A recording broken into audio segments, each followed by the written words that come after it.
chance to get settled. Hello, can you hear me?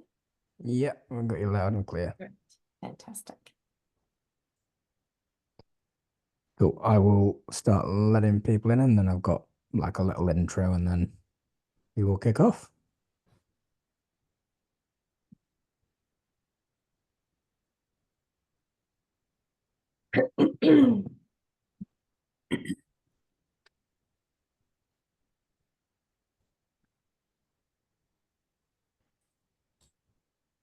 Hi, everybody. Good morning, good afternoon, good evening, wherever you may be in the world. Welcome to this webinar for the Customer Centricity World Series.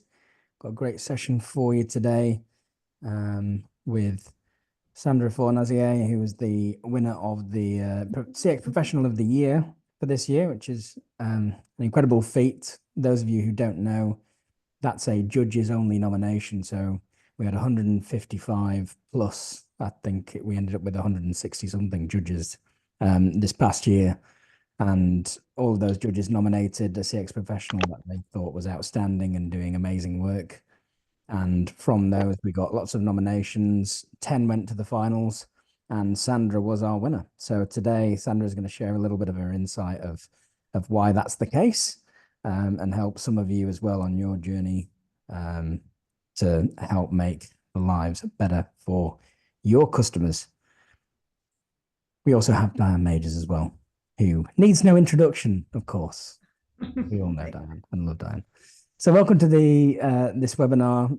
Just so you know, the entries are now open for the next edition of the awards. That's happening in Amsterdam in November. I am Richard Kennedy. I'm the Chief Operating Officer of Architect Global, and we run the Customer Centricity World Series. We had an awesome time in Dubai in May. A few of you in this webinar was there. I'm sure you can attest to how much fun we had. And we're very, very much looking forward to bringing that event to Amsterdam in November. So November the 12th is the event date. And here are your key dates for those of you who are thinking about entering. The registration deadline on August the 16th. And we'll be announcing this year's finalists on September the 3rd. So without further ado, you don't need to hear my voice anymore. I'm going to hand you over to Diane and Sandra to delve a little bit deeper into what Sandra has been doing with her organization, Autodesk, and then we'll also be opening up the floor for questions a little bit later on. So I will hand it over to you, Diane. Excellent. Thank you. Well, hello, everybody. And I see some friendly names on the sheet. So welcome, and so glad you could join us this morning. I have been in this space for quite some time and been involved with Arquette for a while. And I actually am here today because I am the one who nominated our wonderful lady for this award. And so I get the pleasure of helping to facilitate her sharing of how she is driving change in her organization, focusing on value, really shifting the purview and view of the customer experience within Autodesk. And she's going to share a little bit about how she's done that. So Sandra, do you want to give just a quick introduction? Who is Sandra Fornasier? Well, first of all, Sandra Fornasier is very honored to have won this CX Professional of the Year. So I just wanted to say thank you, Diane, for nominating me and the judges for choosing me. It's a huge honor for sure, and something I didn't think I'd ever win, to be honest. Just to let folks know, I'm based out of Montreal. I've been working for many, many years, and for many years in customer experience as a strategy, as a focus area, as a passion as well, and have had the chance to meet a number of you who are on the call as well. I'm the Director of Customer Insights and Success Experience at Autodesk today. And actually, I'm a computer scientist by trade, and I think that will become clear as we have these discussions along the way, why I'm a bit of a data nerd, and I really understand the importance of having relevant insights and relevant business case to run after through customer experience strategy. So that's just giving you a background on why I'm a bit of a nerd on this call. Well, you're an adorable nerd, so we'll take that into account. I think you call it a little bit of evidence, like having the right evidence and some of those insights, and it's always a real challenge for people that have, data rich, insights poor, to really bring that data to life. And so I'm anxious for you to share that. But when you think about how you got here, so you've been in this space a while, I love to ask people this question, like, how did you get into this? How did you end up here? This usually serendipity for most of us, but tell us a little bit about your journey. Yeah. I think I've always been really, really curious about our customers in every role that I had. I remember I used to be a software architect, and I was programming and pulling together software and architecture and solutions. And I was very frustrated all the time because I was really only focused on one little part of the overall solution. And I kept wondering, but how are customers utilizing this? What makes them tick? What will make them want to use the 99 other features they're not using? So I was always very curious about that. And then, and so just, I started moving towards more business oriented, really working more closely with our customers on their projects, becoming a product manager over time as well. And that really allowed me to meet with customers and get their, technical requirements. But even in those engagements, I understood there was so much more than the product and the feature, and how important it was for customers to feel good about the business they did with various brands. That while I was dealing with other engineers and computer scientists, that they were still human, and there was a whole element of helping them be successful, both at a business level and a personal level. And that's kind of how it all started. And then eventually, at the time, I was in a company that went bankrupt, and the company was trying to sell their assets and do business with another company. And we're like, hey, it's really interesting. Like, now that they've sold our part of the business, and they realize, like, there's something more behind that. Like, we've dealt with a lot of escalations, but I think there's something about, like, an experience we have to think about for that customer. So, Sandra, can you go to this Nike thing and find out what they're talking about? And that was years ago. And that's how I kind of got into it, realizing that it was beyond quality. It's beyond features.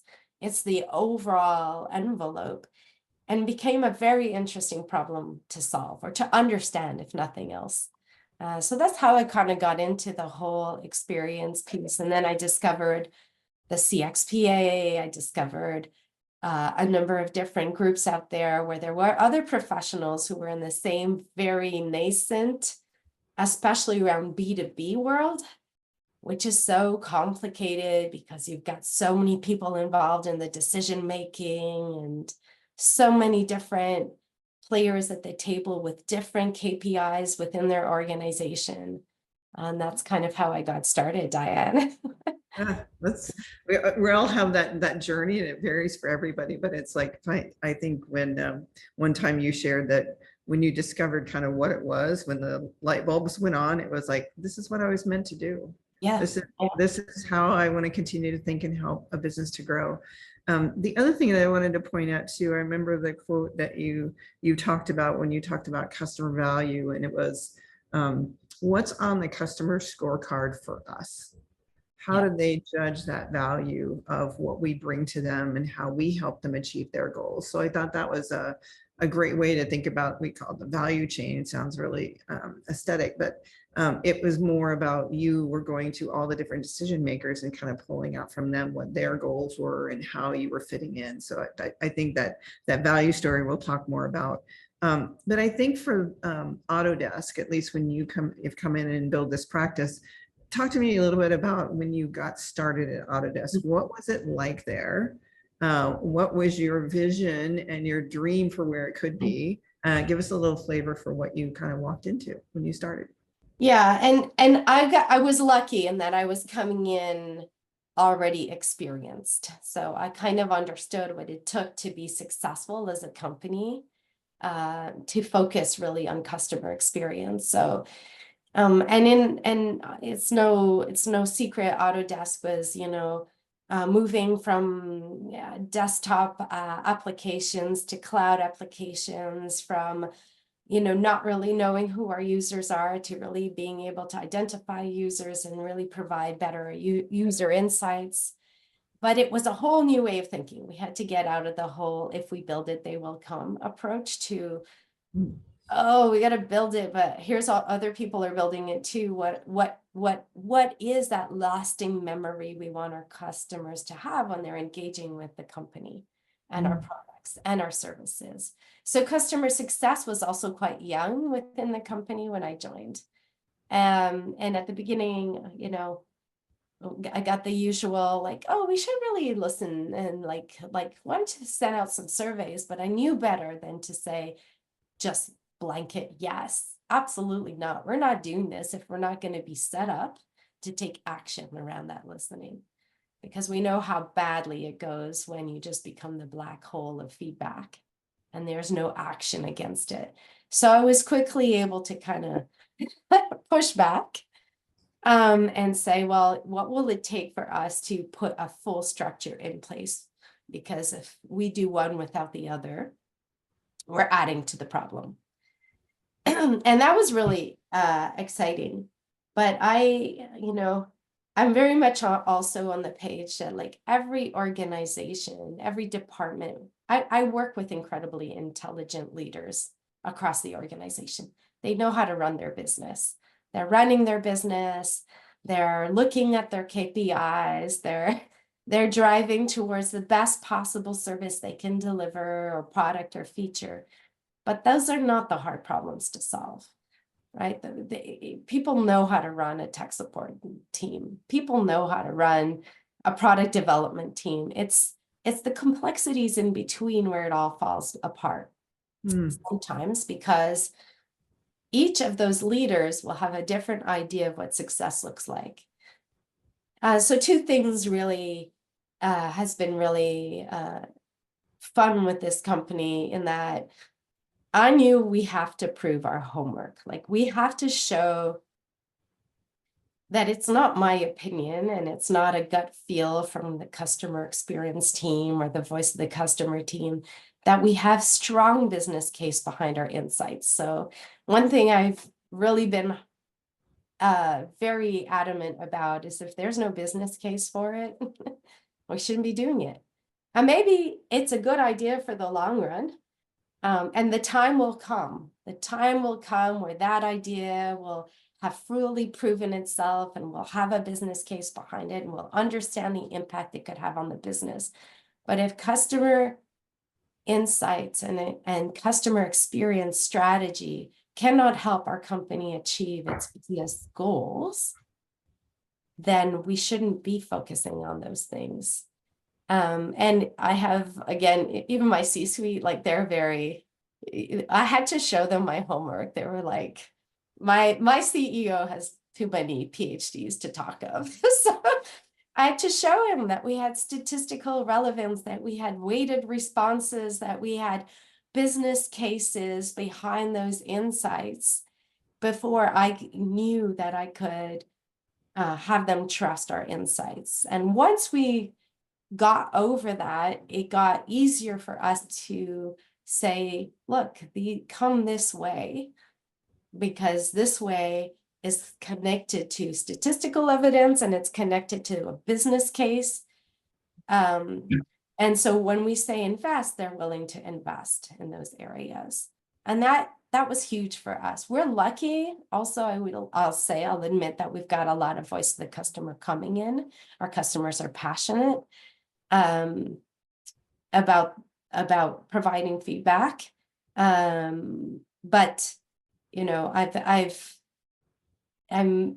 I'm very clear on both making sure, as much as possible, what we're not doing is giving gut instinct reactions, but evidence-based insights.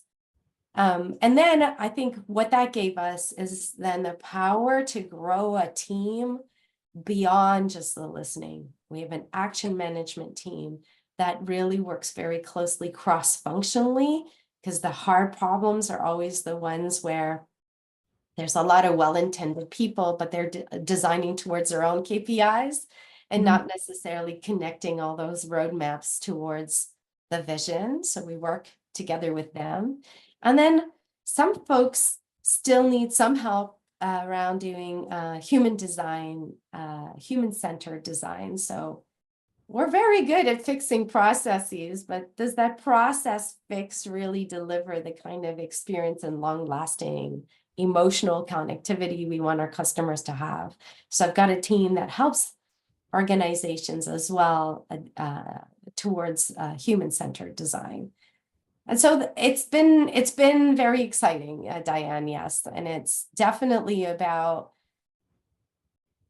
opening up the KPIs and understanding where are their metrics green and the customer perception red, or vice versa, that would indicate to us that we have a disconnect about how we think success looks like for the customer and how the customer thinks success looks like for the customer.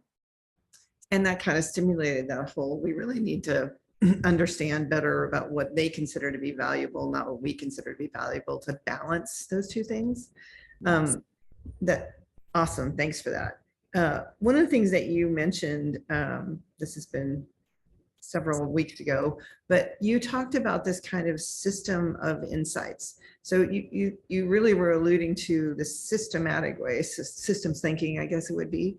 Can you talk a little bit about how that systematically really helps the organization gain some traction? Yes, I think it's this systems thinking for me is not just the 360 view. What's your system telling you holistically about what is holding your customers back from achieving the business and personal value they're trying to achieve, but also what is the system that you have in place for taking action on that? So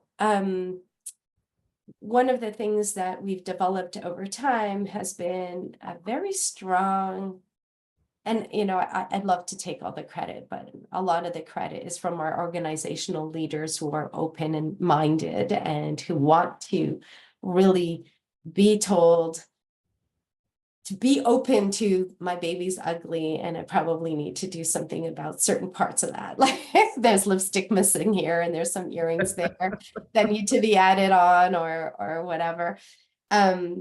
But we have a pretty strong systemic approach to what our leadership team can expect on a regular basis. So we provide, we always try to connect what we're learning to operational data that proves or disproves the theory as well. So, and always against the business case, but also we bring that towards cross-functional, what I would call loosely our executive steerco. And that executive steerco is expecting on a regular basis, like clockwork, I swear to God, if I'm late by a day, putting out our report around, for example, NPS, that includes not just our relationship survey data, but our operational data connected to those insights and other listening posts. If we're like a day late, they're like, oh my gosh, we have to have this. This is part of our QBR and our decision making, and we want to understand what decisions we've made have had, what kind of impact it's had, and where do we need to course correct. So I think when I think about systems, it's a holistic view of the problem. To really understand whether the problem exists, and it's a holistic approach to trying to take action on it. So our processes, our roadmaps alignment, our services improvements, but also what is the experience of the employee behind the behind the issue that needs to be resolved. Because a lot of time, if there's an employee, if it's employee customer facing, often it's because those employees don't have what they need to be able to be successful. So we're trying to do that systems thinking from every angle when we attack a problem together. Interesting. So the ecosystem of what even that employee is doing and how that they have the right data, motivation, whatever they need to get their job done, so to speak, but also how that can impact the organization too. So really thinking about it from that holistic perspective. And I think a little bit about what you've really done, and the way you're talking about it is, you haven't once said really it is about the experience, but I think what your channel is, and some of the strengths that you built in the organization is, this is about the business. Can you share a little bit about how this is the way to go? It's a whole different category and level of how you bring them along. Can you share a little bit about how? I think that over time, courage and being able to say it and show how other organizations have done it. Having a couple wins under your belt. Oh, that's hard. Sometimes you don't, just getting that win out there is just really. But one thing that I've learned over the last 20 years, I did it in my previous company, I'm doing it in this one, it's understanding the business strategy. First of all, where is your company going? What is your C-suite focused on? What are the strategic bets that they have over the next year, 2 years, 3 years, 5 years? And connecting out of all the insights and all the things that you have that you could solve, choosing one that is going to have big impact on your customer, but also have a big goal, those 5 priorities, 10 priorities, your company years. What the right site to run after the business, and then finding who really wants to work with you, because organizational leaders either, right? They're going through transitions, their organizations are changing, their structures are changing, all the strategy. So finding one champion with organization that you can found on statistically relevant relates to the business strategy that you're trying to achieve as a company, that organizational leader can be super successful in, with the insights that you give them. And then it'll take 2 years, because something worth doing, in my opinion, if it's an easy fix, if it's now in this particular, tech support in North America, that organization, they need, it's not a cross-functional, major challenging. They'll do what's right. You have to have trust in your leaders. But when it's that transformational initiative, usually that's a big change. And I think aligning yourselves with that one person, understanding that be successful in this cross-functional change, and being clear in your head that it's going to take a couple of years, maybe an ROI on it, because my mom always said something that's worth doing. And so going all the way to the end and being able to show, hey, across these three organizations, this insight that allow that strategic initiative for the business to the point where their NPS increased by 12 points, their fill rates increased by 4 points, much more worthwhile hanging your hat on, and everyone wants a piece of the work that you're doing. They understand that it's going to help not cross-functional organization and the strategy for company. I know that was long-winded, but I hope I explained that.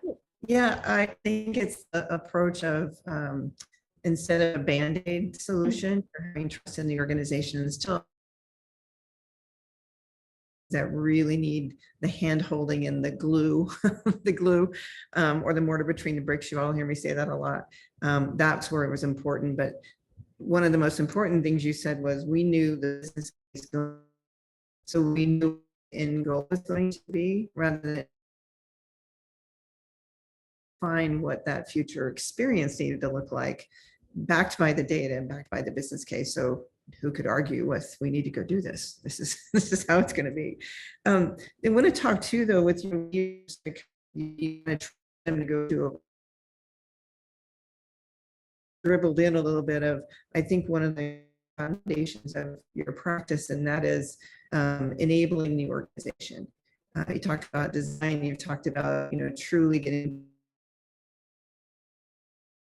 you talked about those cross-functional teams and educating them. You enabled them with the toolkit. Can you talk a little bit about how that progressed? Because I think those are kind of the functional. How did you build that so people were able to take it? It's great to have that project and see successful. What was behind that? Can you share that a little bit? Yeah, like big. I think I'm guilty a little bit of in when I was earlier on in my career, a little bit more like, ooh, these are our insights, and it's our dashboard, and these are our tools, and just be responsible for helping others, and then wondering why we didn't scale very well. And almost overly nervous to control the whole thing, like if I have a toolkit, we'll help you with the toolkit, and you won't use it without us, kind of deal. I think one of the things that was super liberating is also changing mindset.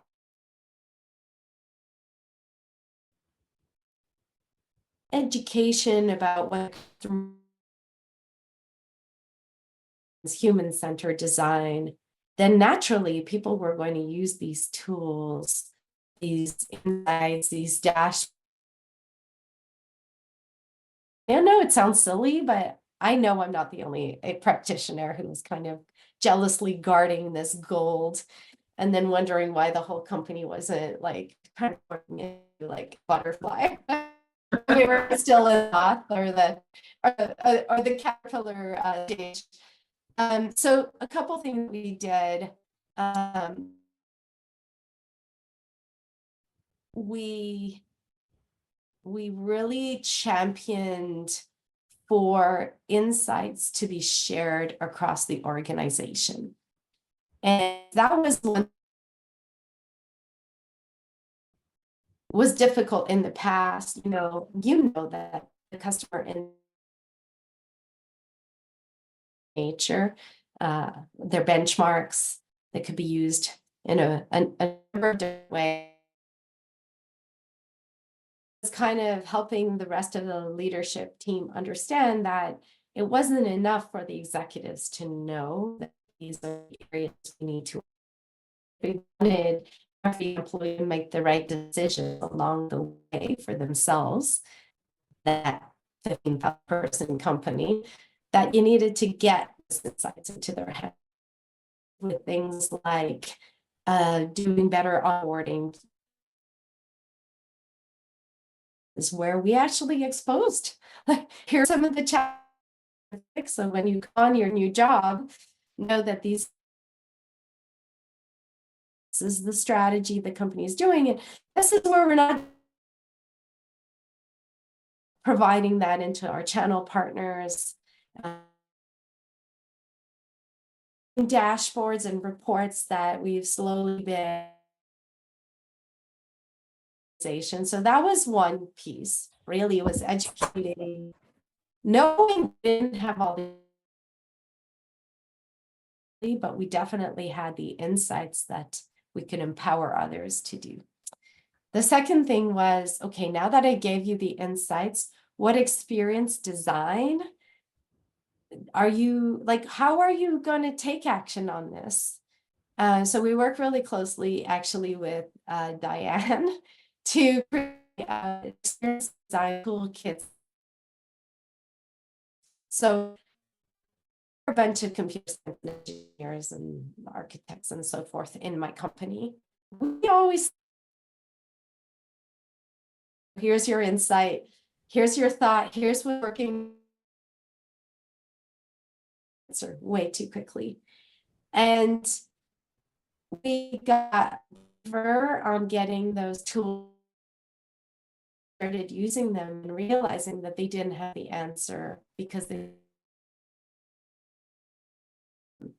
and comparing what you know from your operational KPIs, what you're hearing from the customers, being curious to go out and get those insights and then to test. We've really gotten into prototype testing as well.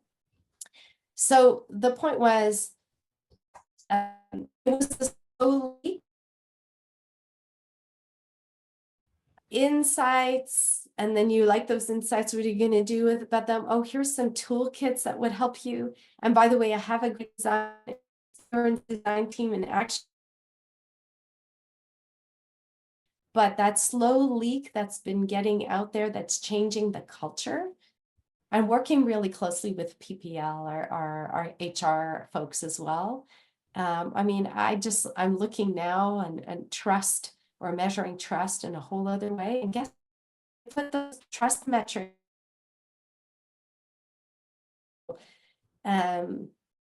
It's working with being brave, like we're doing crazy things, putting out articles out there. Channel to have a very strong communication strategy to help change the culture and get the curiosity. And then if they're interested, they come. If you mentioned the word curiosity, and you 10 years now, I guess, or so, it's one of, you're always curious, you're always asking questions. That's probably that analytical computer characteristics that have helped you not just achieve the goal of how you got here with the CI, have made a difference, that you've have kind of driven some of those. Can you share some of those other things that not only you have, but you're starting to embed into your team and helping them to understand these traits can be very helpful? What else would you put on that? I definitely think curiosity is number one, and always asking why. And questioning, right? Every insight, it's very interesting to see, what's your proof point? Why? And a team or different teams, we really try to understand our stakeholders, what drives them, what's interesting to them, what they're trying to achieve, how do they talk about their business, what, ever putting just a report out there that is that is always somewhat to how their business. And so I think curiosity is different when thinking, definitely as well. Courage. I mean, let's like I'm sure this whole call,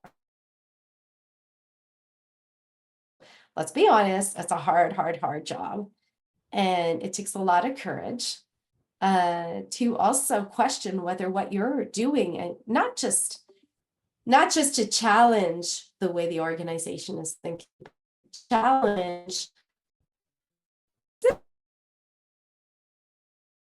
realizing the insights. Do we really have the right design tools?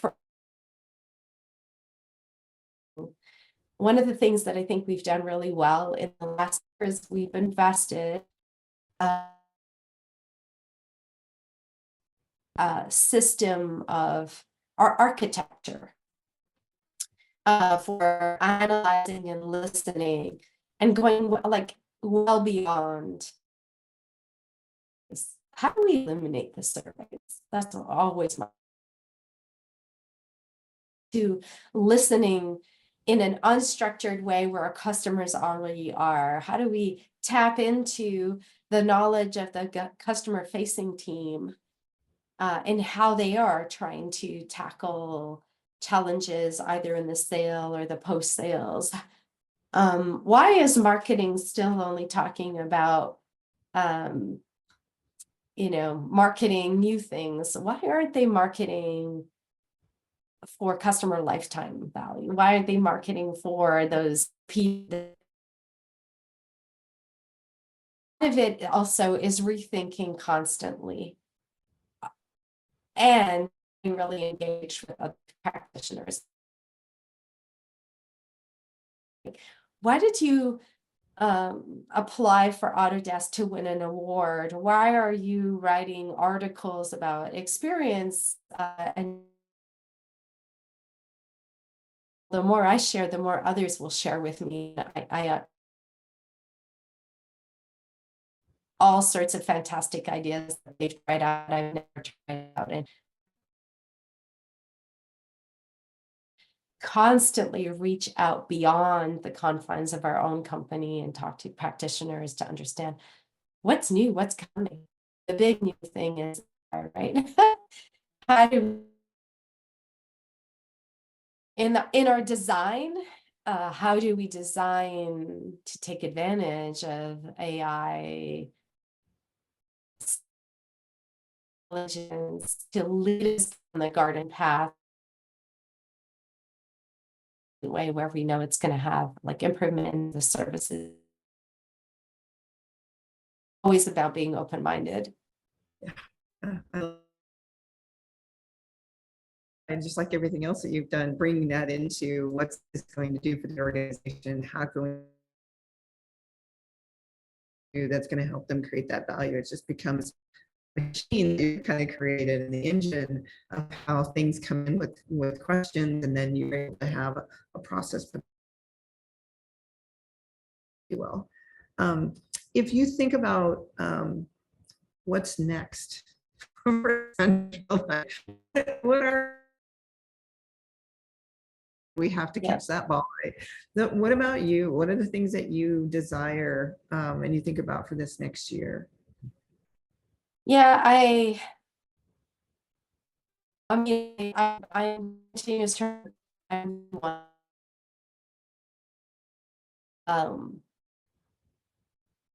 experience design to revolutionize the not just the human-centered design, but the data-centered design and rapid prototyping and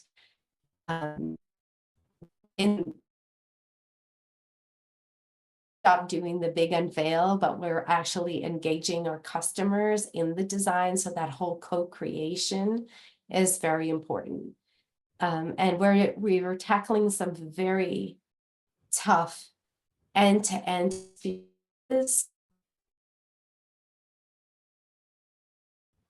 That is, I think, all that involves many, many different organizations. So, and that to me is scary because it means aligning technology, humans, right? People, right? And it's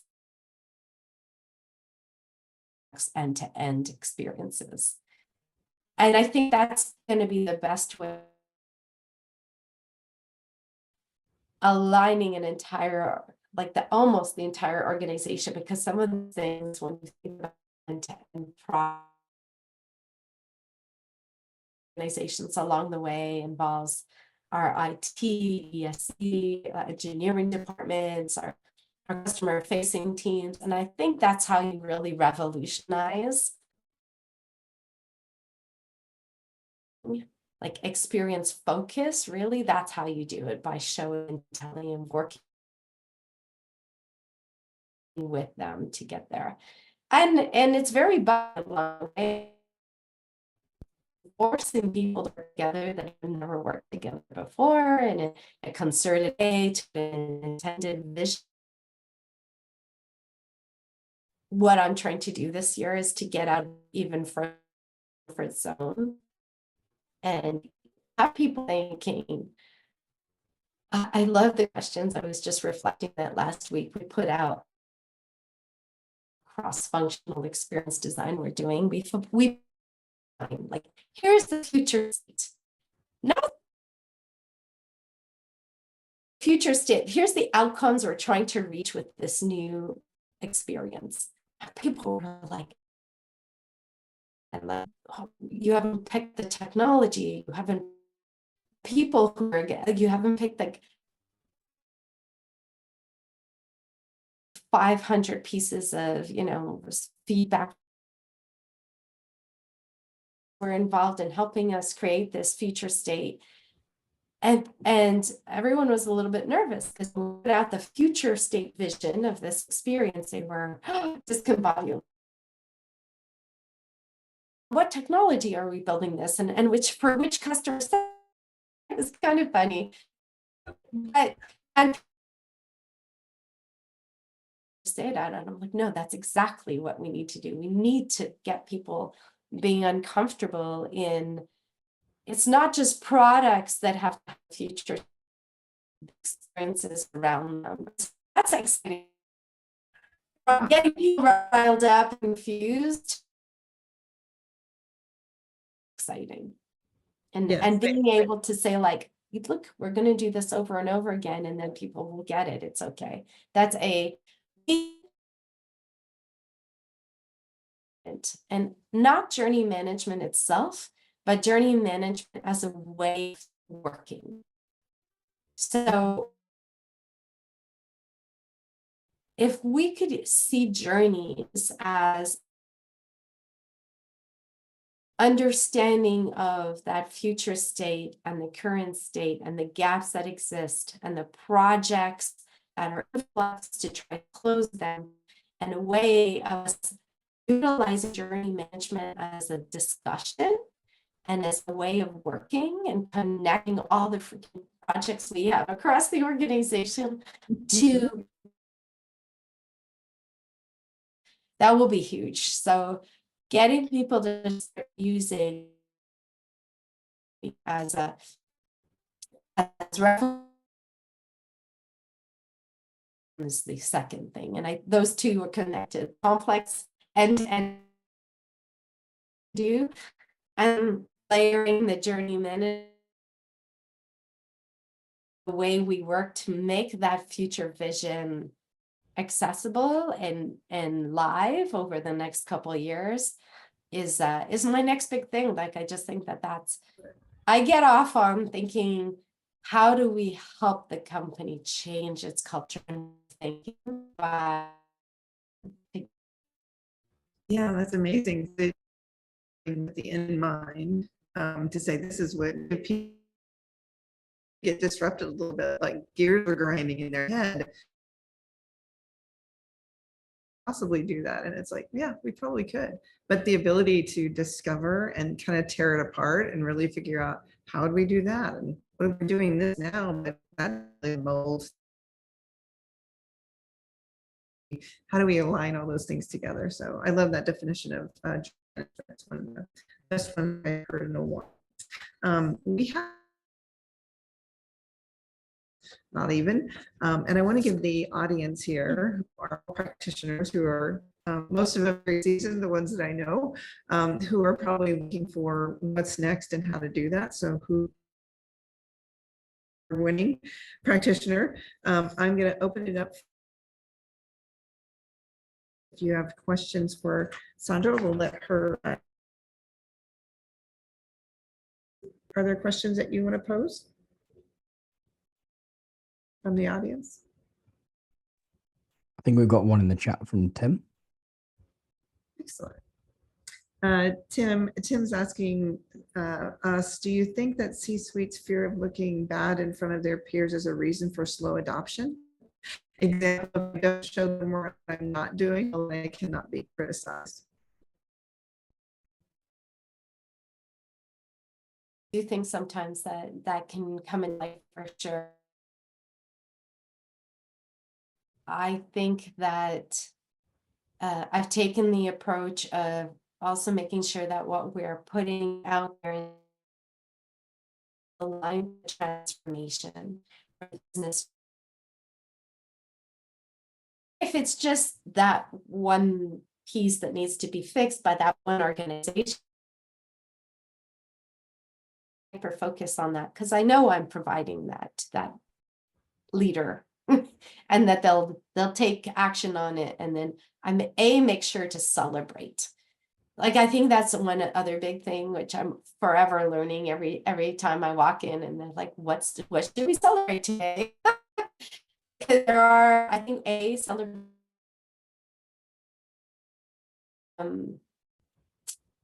when focused on, hey, these things are going, is focusing on how those things will.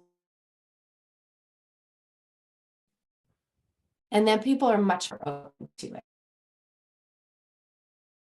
Oh, we've all stacked hands on that strategic intent. It's less about what you're doing wrong and more about, if we want to achieve that, we need to tweak these pieces. And that's been helpful for me. It's taken the because it's more about supporting the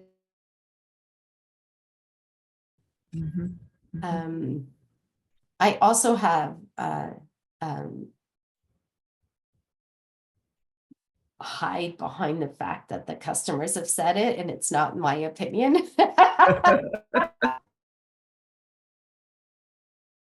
Hey, here is the insights. It's tied to these, it's statistically relevant.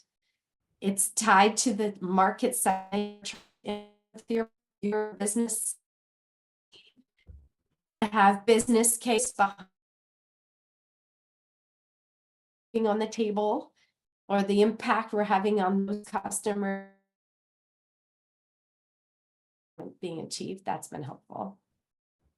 Also, it's how you really get them away from the very tactical day-to-day operation. There's a other way, and that kind of horizon scanning that you're doing with, we need to be thinking about this future here before we know things are right.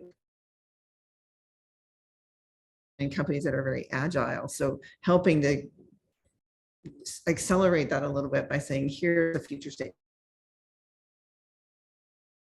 Where you start, the quicker you get there as well.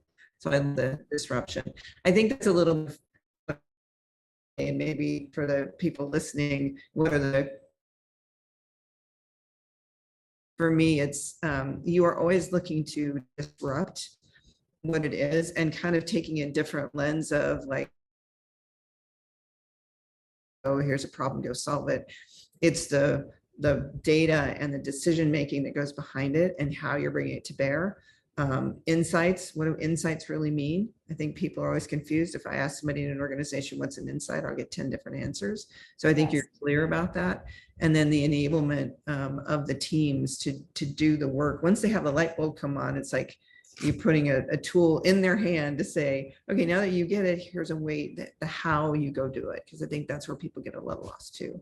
Those are some of my key takeaways. What about the rest of the group? Either in chat or come off mute if you can let them off mute. Richard.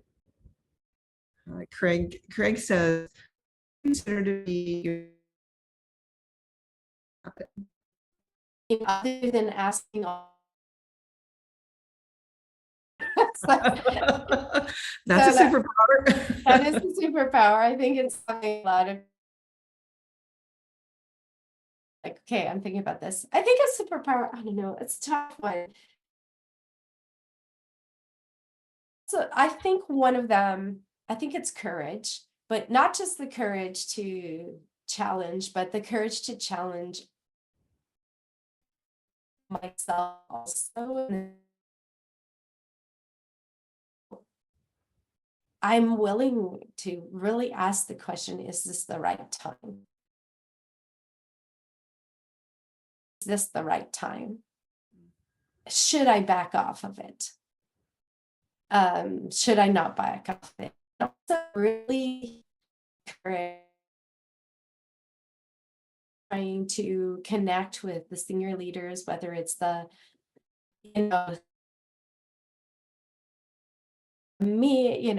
Middle East, market, or the senior leader of engineering, or the senior. I'm always curious and trying. How am I helping or not helping? What should I do differently to be successful? I think that's the other thing too, is to try to ram things down people's throats. Understand the business. I still will push really hard on commitments too, and have the courage to say, we stacked hands on this. You guys are not taking action. What's it going to take? But I'm holding you accountable because you said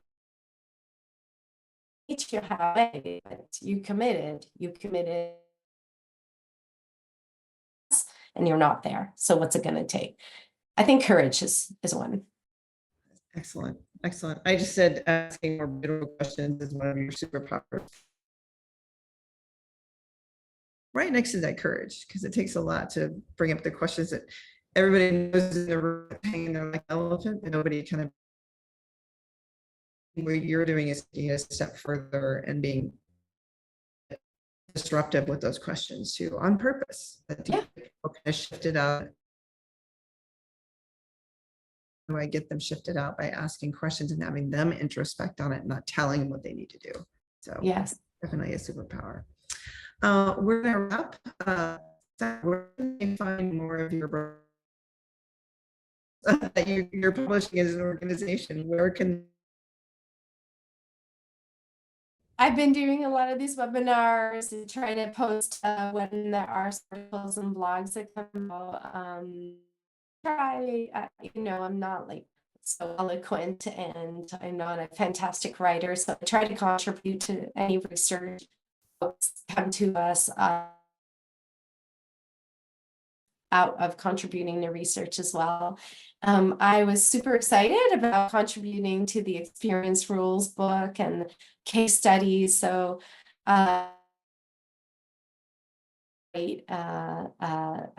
publications out there that I try to contribute to, because I know if I do, others do, and then we can all on the thing squishy. It's a science, and yeah, there's sometimes a little black magic that happens behind there, like scenes where you're like trying to figure out the hocus pocus behind it, but mostly it's a very scientific approach. And I hope that we all continue to push CX as an industry and a profession and a really important part of business strategy. And so whatever I can contribute to, let me know. I'm happy to along the way. And I'm definitely on LinkedIn, and I'm happy to connect with anyone, and also have lots of questions for all of you along the way too. So There you go. There you go. Connect with Sandra to have a one-to-one conversation if you're curious about more. Thank you all for attending today. And Sandra, thank you and congratulations. Very well deserved. I think people listening to you can see exactly why you won the award. So I'll turn it back over to Richard to close this up. And thank you for sharing your time. And for the audience, thank you for being here today and sharing and listening to Sandra. Hopefully it's been stimulating. It has been for me. And I usually think I know her pretty well. So thanks so much, Sandra. Thank you, Diane. And thanks again for the award. It was very humbling and exciting. And I really appreciated it. Wonderful. Congratulations. And thank you so much for joining us today. Both of you, Sandra and Diane. That was a fantastic session. I'm sure everybody got lots and lots out of that. It will be available online on our YouTube channel for people to watch back if you had to run off and grab a coffee halfway through that. So thank you very much. Have a wonderful day. And we look forward to seeing you all on the next one. Thank you. Thank you. Bye for now. Bye, everybody.